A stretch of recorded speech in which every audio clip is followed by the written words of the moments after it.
Okay, so today we're going to be talking about citizen science. Now, I've come from quite a long history in natural resource management, so I have, in some ideas, or some of my ideas, very management focused based on my experience as an end user of research. But being back at JCU, I've also got experience as a research provider. So what I'm presenting today, a lot of it is just information and perspectives I've gleaned from my own experience and from the experience of people I've worked with. All right? This is not God's own truth and the Ten Commandments. I fully welcome any robust discussion and disagreement at the end of this. But here's the point. I'm going to put some ideas, have a talk about citizen science, pros, cons, what we can use it for. Okay, so first an introduction to what citizen science is. We look at the definition of science in the dictionary. It is the intellectual and practical activity encompassing the systematic study of, etc., etc., etc., etc. Now, when I read that, keywords jump out at me. Systematic study, observation, and experiment. So there are some people who will go, well, is citizen science actually a science? Well, if you look in the Oxford Dictionary now, it actually has its own definition of what citizen science is. My working definition for citizen science is that it is the systematic, and that's a really important word, systematic collection of data by community-based volunteers for a specific purpose or question. To me, citizen science is not a load of random people walking around the environment taking random photos or measurements of random things. You do it in a systematic way for a specific reason. Now, citizen science has been around for a very, very long time. Before the professionalization of science in the 19th century, all science was citizen science. You had the rich gentry gentlemen making observations for, putting bugs in books and recording observations in logs. So one of the earliest citizen science dates back to the 17th century in Japan, where people were recording when the cherry blossoms used to flower. Okay? Now, about 150 years ago, science was professionalized, it became a profession, and the roles of citizens, general people in the community, was diminished. Now, bounce forward 150 years, I think we've seen a big increase in citizen science in the natural, in environmental resource management. One of the most highly cited papers was a paper by Silvertown in 2009. I think there's been a big resurgence since then. Some of the most commonly cited causes for this resurgence: number one, there's a lot less money floating around for people to do research now. Number two, people are saying there's been a growing awareness and acceptance of the role of citizen science as being able to collect reasonable quality data. And number three is technology. This is a really, really big one. There's things citizen science groups can do now that were unthinkable 15 years ago. Now, aside from the data collection, there's a whole bunch of what we call fringe benefits, other things that citizen science programs can do. Obviously, because they're using people in the community, there's a very good community engagement element here. You're getting regular people involved in research. While you're doing that, you're educating them about the environment. There's a whole range of opportunities to get support with industry and other groups. If you get an industry group involved, there's an element of stewardship there if they're involved in some sort of citizen science endeavor. And it can be very good for identifying emerging issues. You know, citizen science groups may find, we've found a whole bunch of waste packaging from this particular source here. This is an issue for us in our creek cleanup. Okay, and as you go through your citizen science projects, the good ones will have collaborations with researchers and end users and other groups, etc., etc. That builds what we call social capital. Okay, it's relationships, and trust, and communication networks between the different people, the different players in the environmental management space. Now, one of the things that comes up in conversations with managers is that these fringe benefits are really, really important. And in some contexts, the fringe benefits you get from the citizen science project are more important than the data that are provided from. And that's something really important in the management sphere. So we've got citizen science everywhere. So there's just some random examples. Everyone knows about bird watchers. The bird watchers are the creme de la creme of citizen science. Okay, they are the experts. They're crazy. All right.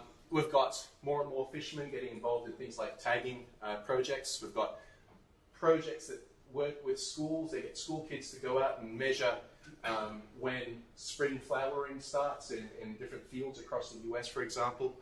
Here we have the American Association of Variable Star Observers. Don't know what that means, but they've been around for over 100 years. And you got nutbags all throughout the community who are passionate about weird and strange things that you can involve in these projects.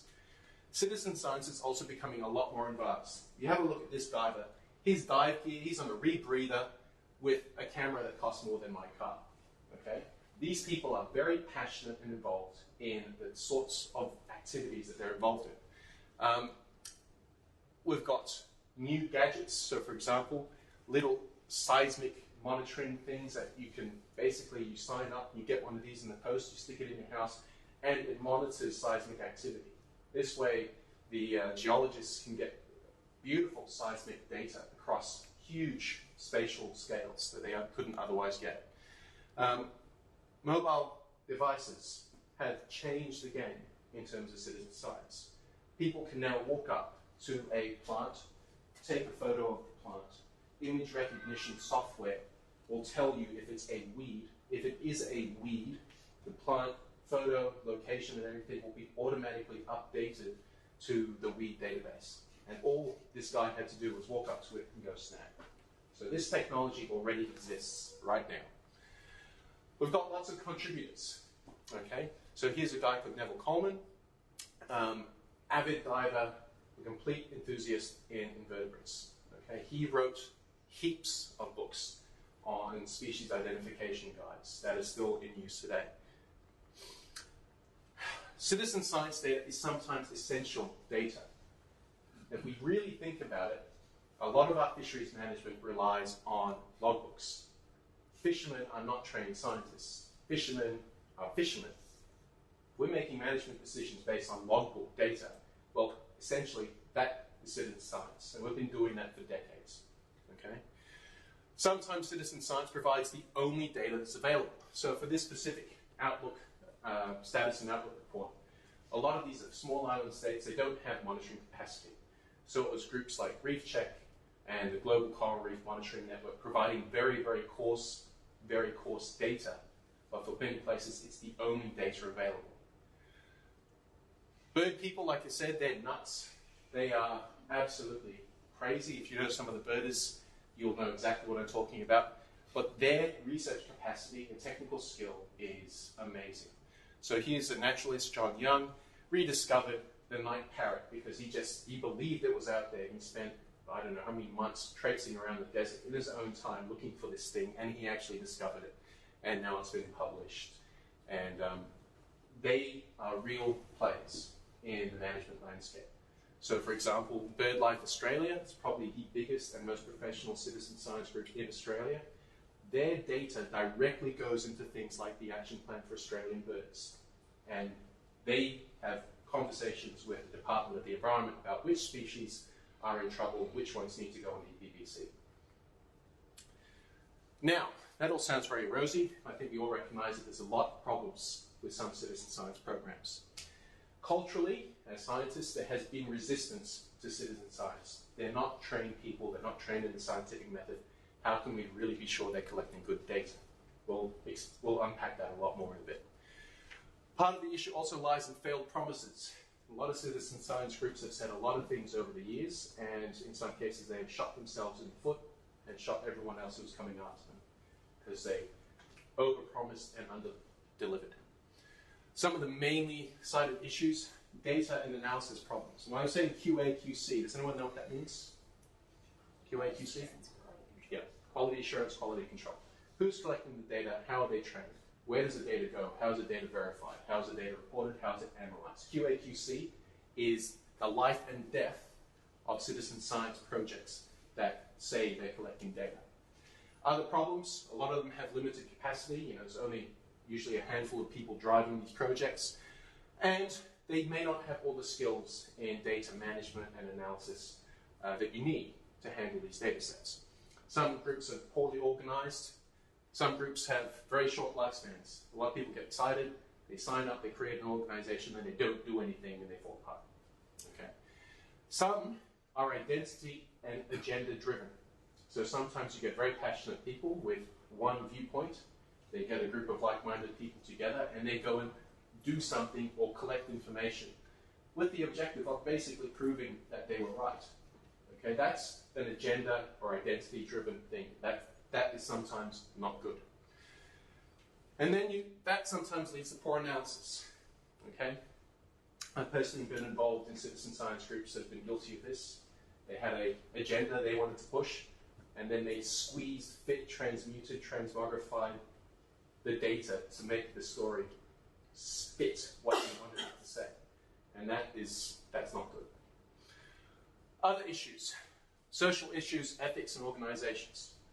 What do you do if this data you collect doesn't fit your preconceived or your volunteers' preconceived ideas of what it should be? Okay, this can cause some problems. There's also IP issues. Whose data is it? You have a whole bunch of fishermen providing you with data, and how do you protect confidentiality? There's ethics about social justice and things, but who is involved in the research and how they're treated and what happens to their information. There's also issues with data application. People like fishing, people like going out, diving, taking photos, etc., etc. The reporting and the data analysis is boring. They're not paid to do it. In some places they have very limited capacity to do it. This is usually the thing that falls over. Okay? Then the elephant in the room is sampling bias. Very simply, people like to go to pretty places to look at pretty things when the conditions are nice and they're in a good mood. Okay? That means that you get data about specific things from specific places. Now, if you're trying to find patterns or monitor trends, that's not good enough. It's simply not good enough. Okay? And then we've got the data quality QA/QC issue again. Who's being trained? How they've been trained? How do you know the data are robust? It comes down to this. Can you trust this guy to collect robust information on species X, Y, Z? Sometimes when you're talking to people, this could be the guy on the phone. You know? He could be a brain surgeon, we don't know. He could be a raving lunatic. You don't know. You can't control who is involved in some of this data collection. So you have to have that QA/QC process sorted. Another problem. This is an example with shark stuff. So up here we have Capyrinus limbardus, which is the black-tip reef shark. The black-tip shark. Down here we have Capyrinus thilsonii, which is the Australian black-tip shark. The sharp-eyed amongst you might notice that that tag number is exactly the same. It is the same because those two species are morphologically identical. You really can't tell them apart, except for one little character that we've just discovered, Blanche knows about. But otherwise, these things are almost identical. The old way you used to tell them apart is you cut them in half and you count the vertebrae. If they have less than 94 vertebrae, it's this one, more, it's that one. That doesn't work for a citizen scientist or a fisherman. They can't differentiate these species. So in these sorts of situations, citizen science is not going to give you the data that you can use. I don't know how many fishermen I've talked about who say, oh yeah, we see bronze whalers all the time. No, you don't. Bronze whalers brachyurus, which is Capyrinus brachyurus, are limited to temperate waters. What you are seeing is one of maybe 16 other whaler species that you all call bronze whalers because you don't know what they are. Problems. But there is still lots of potential. Okay? Fringe benefits we've talked about. Cheap data collection. You're not paying these people, they're doing it for free. That can be really cheap. Hooray. We love that sort of stuff. We can also use it to supplement research data. Because you have so many people involved, going out so regularly over such a large space, you can get spatial and temporal coverage that you simply cannot afford in other types of monitoring. If you get people, say, you have a compliance problem somewhere, and you can start getting people to, right, guys, make sure that you record any suspicious behavior, take photos. This is where some of this information has come from. Divers sending in photos of finned sharks, for example. We all know shark finning is illegal here. You can also get people, because they have this spatial and temporal coverage, to start picking up patterns. If they're out there all the time and something starts changing, or you get this bloom of some funny weed, you get that early warning that you might not pick up if you just have an annual monitoring project. So this eyes and ears and technology, especially now, can be everywhere. Now I just want to park this thing about cheap data collection We're going to revisit that right at the end because it's not quite as simple as that. Okay? But citizen science is certainly very popular nowadays. If we have a look, the Great Barrier Reef 2050 plan was released 2 weeks ago. If you have a look in the department website, they have this little graphic about the science behind the reef, the plan. And you'll note they don't particularly mention the AIMS long-term monitoring program, which is the most important source of data on reef health and blah, blah, blah that we have in the Great Barrier Reef. But in 2 places, they talk about citizen science and Eye on the Reef. Okay, that's great that they're acknowledging, you know, citizen science and stuff. But I find it, for myself, slightly worrying that some of the other data sources aren't listed in there as well, especially when those ones have been underpinning the management for decades. I think we are seeing increasing acceptance in the scientific realm anyway with citizen science. If you're interested, there was a whole special edition of Frontiers in Ecology and the Environment. It's open access, looking at the changes in citizen science. It's a really good resource. And we've got more people starting to use it for their purposes like me. So that's a project that I used a couple of years ago. In the Great Barrier Reef region, we've got a whole range of citizen science groups. We've got Mangrove Watch, Seagrass Watch, Project Manta, Reef Check. We've got the Eye on the Reef program, which is run by Grumpa. The bird guys are in there. We've got Coral Watch. We've got beach cleanups. This is now the Australian Marine Debris Initiative. We've got InfoFish. We've got all these organizations. Some of them are quite large. Some of them have over 500 participants. They're all out there doing stuff out on the reef. And with their enabling technologies, hopefully, being able to better provide information to managers and scientists. So, very quick snapshot of what's happening out here now. We've got Eye on the Reef and Reef Check. Some of the stuff they collect is crown of thorn starfish data. It's some of the most important data. Gives us early warning and gives you an idea of, okay, we seem to have outbreaks popping up here and there. Let's get some formal survey effort going in to have a look at where this outbreak is progressing. BirdLife Australia, they have really good data sets on distribution and ranges of different bird species, and you've got people out there logging new species that were thought to have disappeared, and things like the wader bird count. So people are out there monitoring the number of wader birds that are migrating from Siberia backwards and forwards as part of an international network. Project Manta, a lot of that is education and awareness raising, but also taking photo records of mantas around Lady Elliot Island. These guys actually won a Eureka Prize for science journalism, okay? And they're involved in things like contributing to CITES listings, etc. We've got InfoFish, which is also known as Cat Reef, down in the Cat Bunker group around the Keppel Islands. These guys were really, really helpful in helping people like David Williamson and Hugo Harrison, that whole lot, do their work down there. Basically, it was a really good example of researchers and the community working together to go out and tag fish and catch fish, etc. And things like the Australian Marine Debris Initiative, out there recording where marine debris is ending up, what it's made of, and some of the things they've managed to do. For example, they got plastic packing tape removed from crates before being packed onto fishing vessels because they found that some of the biggest bits of marine debris washing up was plastic fishing tape.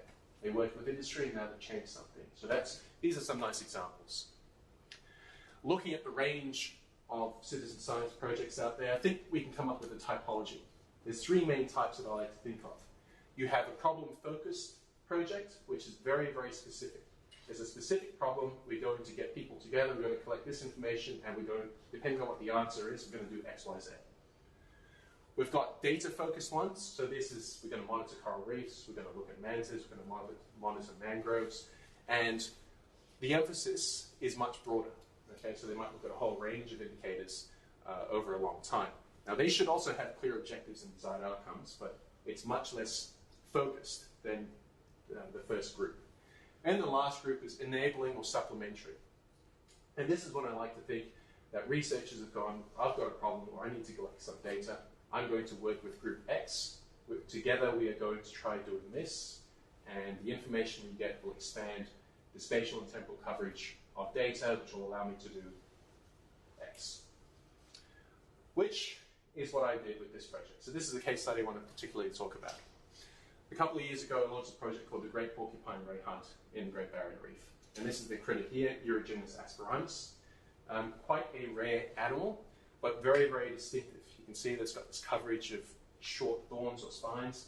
If you see one, you cannot misidentify it. Okay, nothing else looks like it. Okay, very widely distributed, but very, very sparse records. We didn't really know much about it. It is assessed, however, as being one of the sharks and rays potentially most vulnerable to climate change, but we really don't know much about it. Part of the problem for that data gap is because it's rare, and rare species are very hard to study because you just can't get the sample numbers up with the sampling effort. We don't know anything about the biology or life history or the habitat. They could be habitat formers, but we really don't know. Feeding, prey, etc. It's all a bit of a mystery. So the risk assessment that we did was based on a lot of assumptions. So I wanted to try and figure out, well, how do we actually start doing some research on these species? Obviously, obvious question you run into straight away. It's a rare species. Who's going to give you money to basically swan around the Great Barrier Reef looking for something you may not find? Answer, let's use citizen scientists. So we engaged the scuba diving community as citizen scientists. We got out there and we said, we're really interested in this animal. If you see one, or if you have photos of one, can you please send the photo in to this email address with data X, Y, Z. All right. What we hope to do was identify hotspots. So were there places where people saw lots of these things? What sort of habitats were they seen in? Any behavioral interactions that people saw? And, pooling all the data, what sort of distribution do we think these guys have? Now, things that help make the porcupine hunt work. Number one, it's an identifiable and interesting species. Lots of people said, oh, this is really cool, I've never even heard of one, I'm going to keep looking out for it. Okay? Substitute that with a grey, boring stingray. There. Probably much less effective. Second thing is there's lots of diving activity on the Great Barrier Reef in Mingaloo. There are people out there all the time. So you have the potential observer effort you need to make this worthwhile. You've got widespread observer effort because you've got divers all around the place. And we have good communications infrastructure. Okay? If you wanted to get the message out there, there were lots of ways to inform divers about this project and get them involved. And we had good support from existing citizen science programs like the Eye on the Reef and industry and government, etc. We got support, sponsorship of prizes, blah, blah, blah. And we also harnessed social media. So we set up a Facebook page, we created a hashtag for it, and other people picked this up and ran with it as well. So, results. Pretty good, actually. We got 29 new valid records. That doesn't sound like much, but that is more than double the number of existing records we had in museums and databases. So, I was pretty happy with that. We now have a depth range for these animals. We've got sightings from a range of habitats. We extended the range by 108 kilometers. We got some evidence of interactions with other species. We even got things like videos of mating behavior and stuff, which was really great to see. Now, we did find that the size estimates were wildly inaccurate, okay? Which I kind of expected. We kind of threw it in there just to see what would happen. But really, we can't use it. So we discarded that data straight away. The other thing we found is that the key informants. We had a group of people who provided stuff, but there were a handful of people who really knew their patch of reef, and they just kept feeding us data. And a couple of those people are still feeding us data now. We also confirmed their rarity, which was really nice, because this is zero data that's quite hard to otherwise get. So, this guy said, a great love of sharks and rays, been photographing them for 30 years, I've only ever seen one once. We get comments like this, which is also useful for us. So what did the porcupine ray tell me? I think you can trust this guy. You can trust this guy to collect reasonable data, but you have to manage it very carefully. You have to have very strict precautions about what data they're going to use and how you're going to treat it. And it's interesting. I just did a Google search for citizen science, and this is one of the first projects, the first images that came up. If anyone seen the scene from Lord of the Rings? Yes, the first one. It's one does not enter mortal lightly. You don't jump into citizen science blindly, okay? It can bite you in the butt if you are not careful. You need to have some very clear thinking before you go and engage the community. What is your question and purpose? For us, we had a very easy species to identify. That made it worthwhile. I would not dream of doing this for sharks because you cannot identify them. We had data validation steps. We had good communication and infrastructure networks to draw upon. All of this stuff comes down to what I like to call fit for purpose. Is the citizen science project fit for delivering the data that you need it to? Is it appropriate for the use? Porcupine Ray turned out pretty well.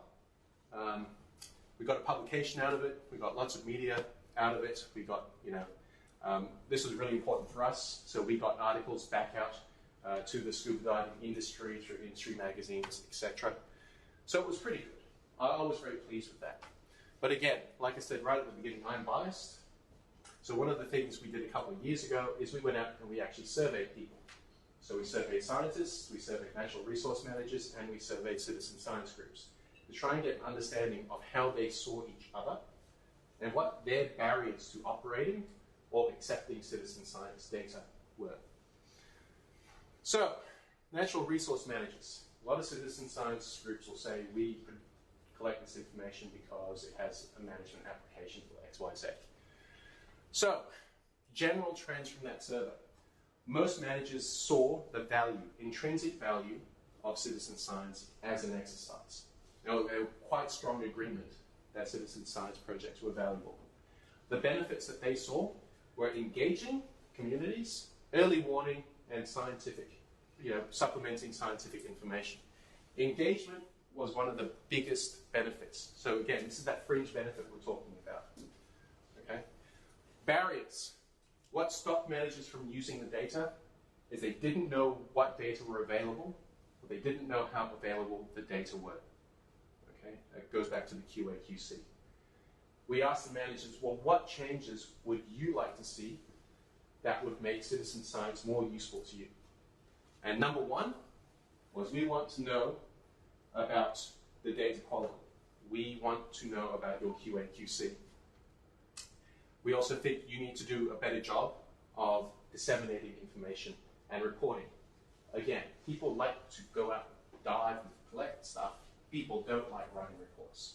So that was a big one for some of the managers. Number two was this: integration, centralization, and access. You've got a whole bunch of citizen science groups out there doing different things. Managers don't have the time to just go out and, oh, I'm going to look at Mangrove Watch today and see what they've been up to. They want some way to get the information when they need it from all sources in a discrete package that they can use.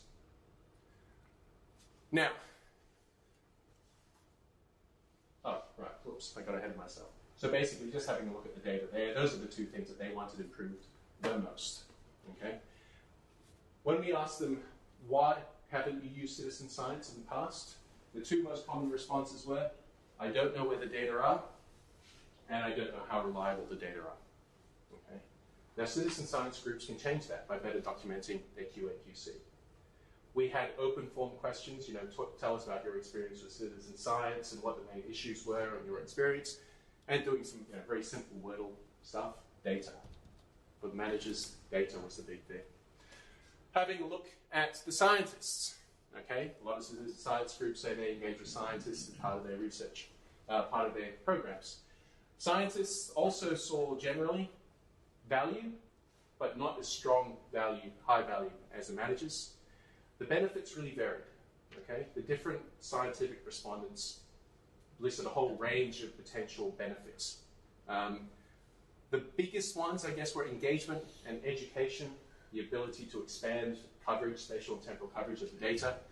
But there was a lot of diversity, variation in the responses. The barriers, main one, didn't know how reliable the data are. Again, this goes back to QA/QC of the data. The most valuable changes: centralized system and improved data quality. So researchers are saying, well, your data could be useful, but we don't know how to get at it. We don't know what form it's in, etc. And again, integration, reporting, and access. So how is the data brought together?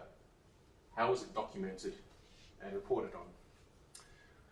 Looking at the citizen science groups, we asked them specifically who their target audiences were. This one surprised me, actually, because despite some of the rhetoric you hear, natural resource managements, governments, blah, blah, blah, were not their key audiences. Their key audiences were educational institutions like schools, universities, etc., industry groups, and then the research community. That's an interesting finding, but the data are what the data are. Talking about their challenges, funding. For them, funding and capacity. It's this short-term stop-start funding was their big concern, and you can see that come out in their free-form discussion about their issues. Now, surprisingly, every citizen science group that responded said that we have robust QA/QC procedures, and here they are. But they had done a pretty crap job of telling anyone that those existed. So there's a mismatch there. In terms of data integration, visualization, and reporting, 44% of their groups had their data sitting on a desktop in an office somewhere. Fortunately, 55% had actually started moving towards having online databases and servers and stuff like that.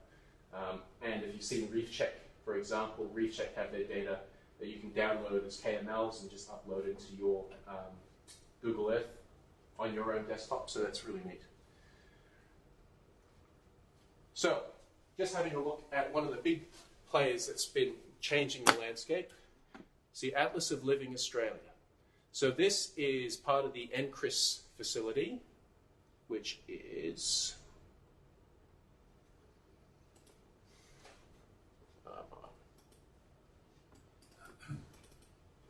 right. So this is run by a whole conglomeration of people down in, I think it's Canberra.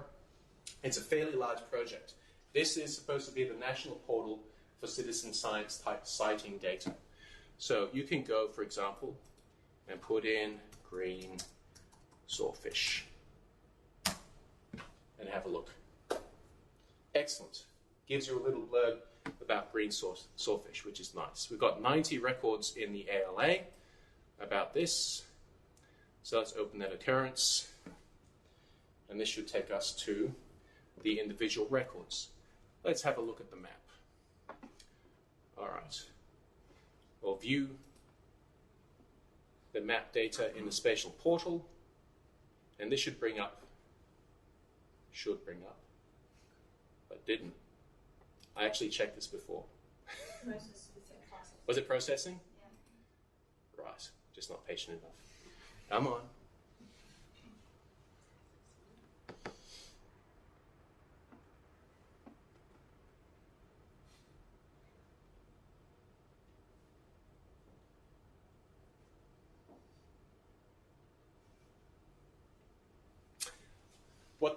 When it eventually gets around to it, every single record that's in the ALA will pop up as a red dot on the map. Okay?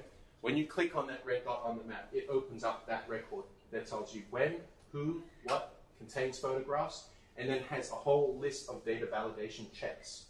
So there's a whole list. Somebody in the back of the ALA has gone through and checked through the record to make sure that all the data are robust, fit the data requirements, etc. So if you are starting a research project on, I don't know, the big bulbous eye dragonfly, this would be potentially one place that you could start to get some of the data that's not traditionally found in journals or other people's data sets. All right.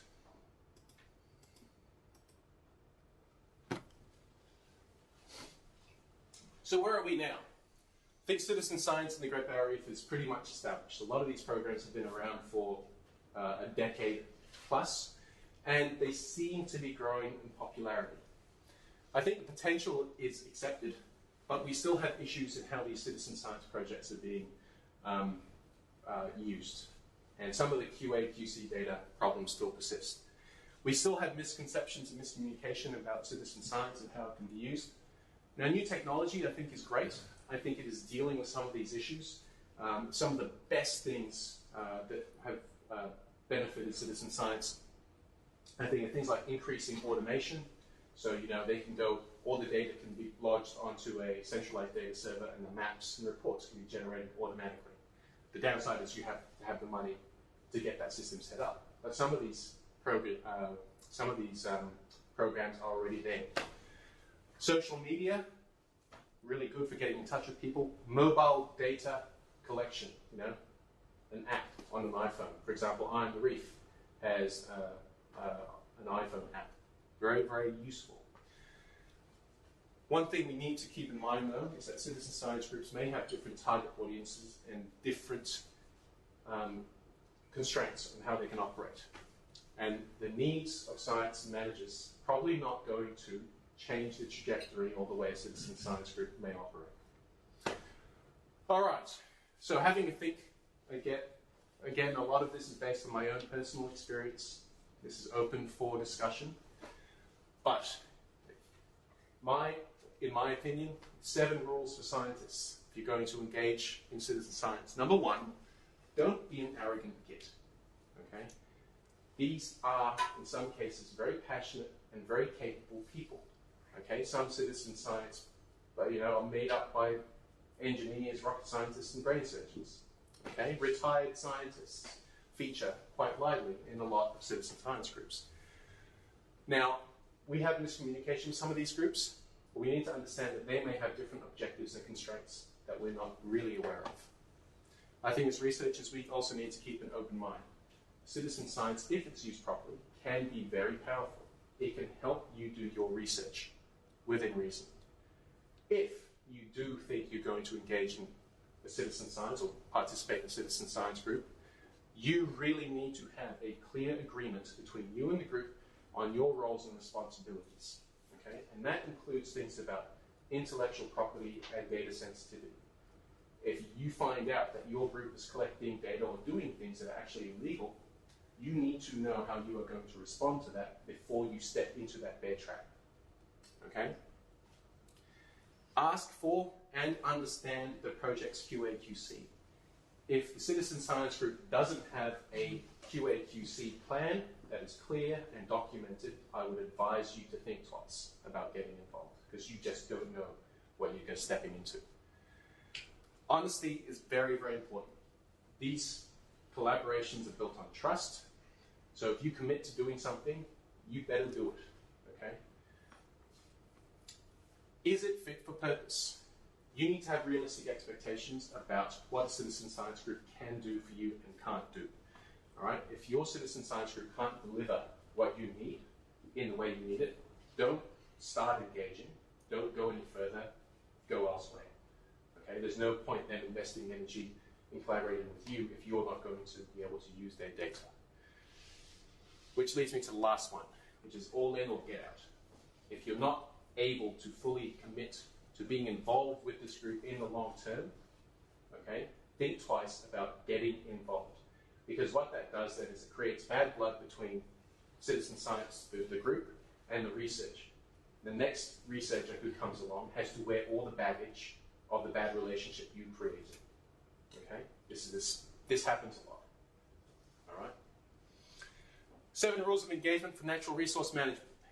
Citizen science is not your get your research for free coupon. Okay? Citizen science does not replace formal monitoring.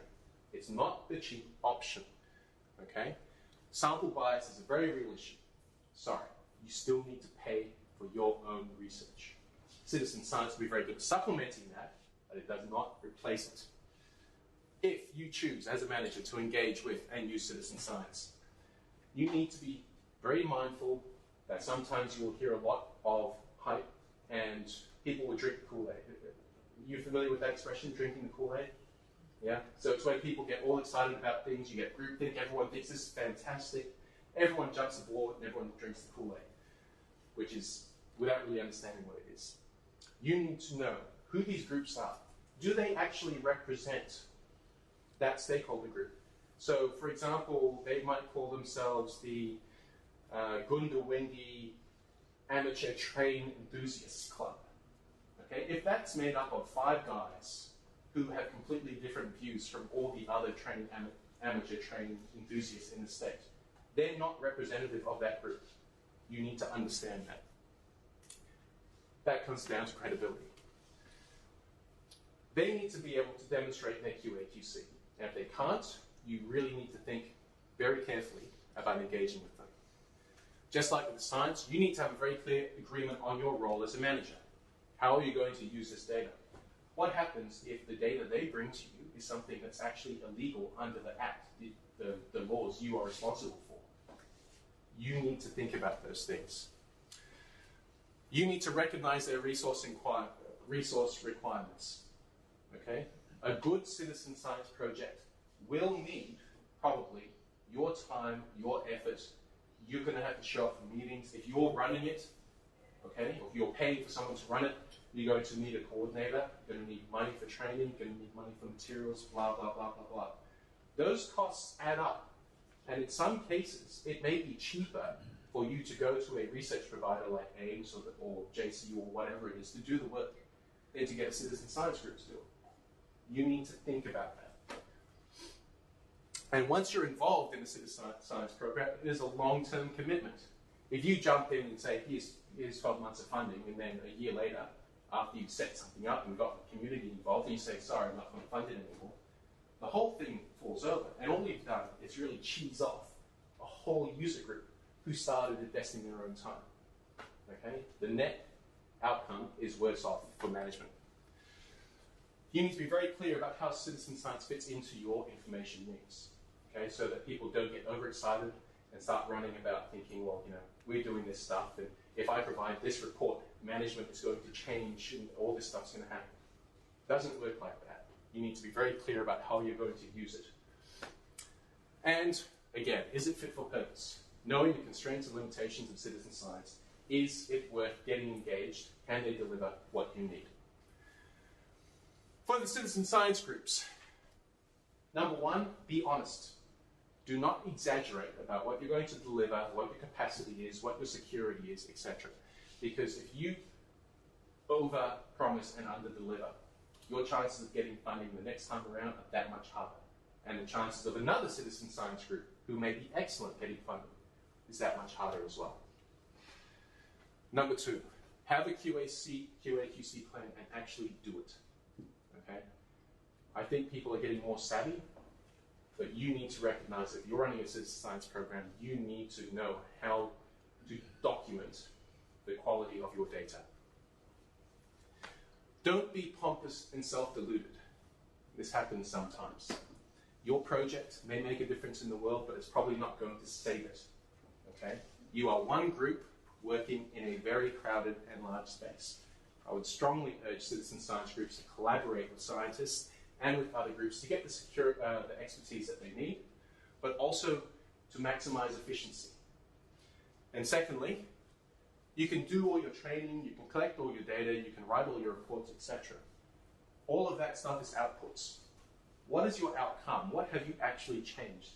If you are careful and you think carefully about how you document your effectiveness against what you said you were going to do, how have you changed people's minds, for example?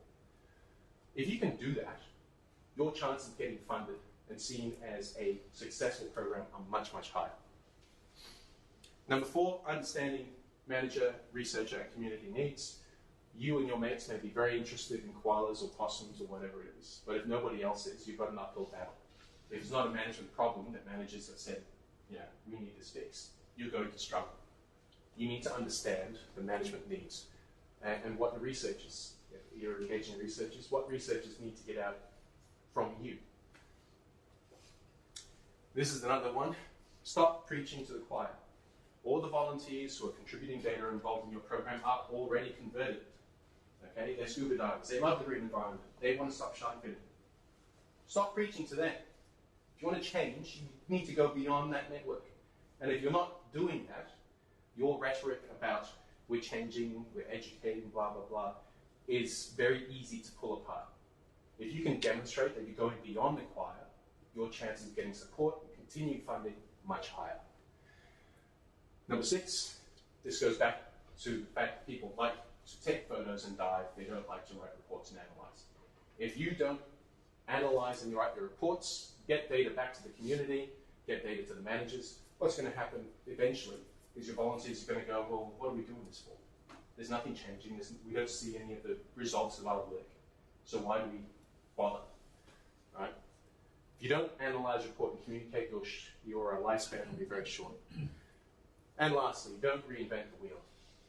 If, for example, the Atlas of Living Australia, which is open source, part of NCRIS, and free to everyone to use, will do what you want.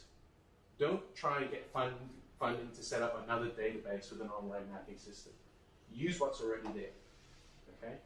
That shows that you're willing, it's not just about you, it's about the issue, and you're willing to collaborate with people.